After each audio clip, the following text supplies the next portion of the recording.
Your phone is face down on the table. It hasn't buzzed, it hasn't lit up, and yet your hand is already moving toward it. You didn't decide to do that. You just noticed it happening, a half second too late to stop it. This isn't a willpower problem. It's a circuit that finished evolving long before phones existed, working exactly as designed. In the early 2000s, neuroscientist Anne Graybiel ran rats through a maze, recording activity in a brain structure called the basal ganglia. Early on, their brains worked hard, weighing each turn, but after enough repetitions, the thinking stopped. Only two bursts of activity remained, one at the start, one at the end. In between, nothing.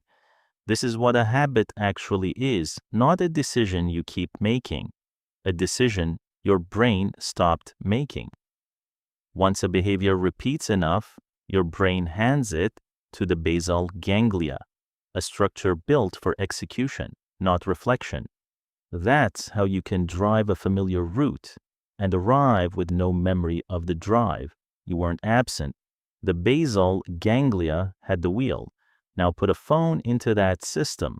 A cue arrives, a flicker of boredom. The routine is the reach. The reward is small and not even guaranteed. That uncertainty isn't a flaw. It's the engine.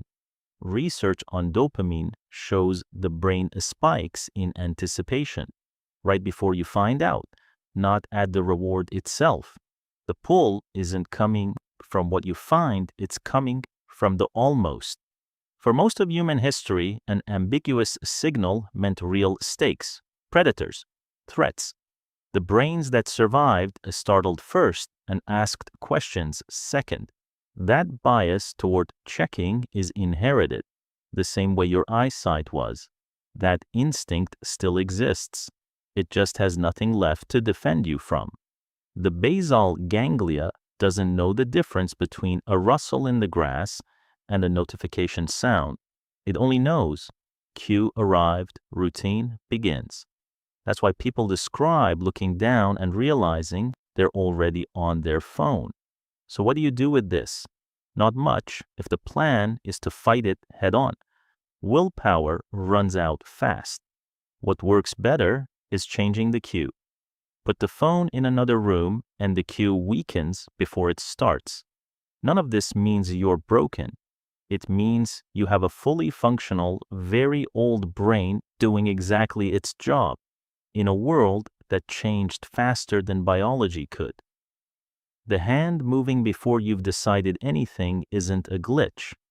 It's the most successful habit loop your species has ever built, running on a circuit older than language, in a body that still hasn't learned the difference between a notification and a noise in the dark.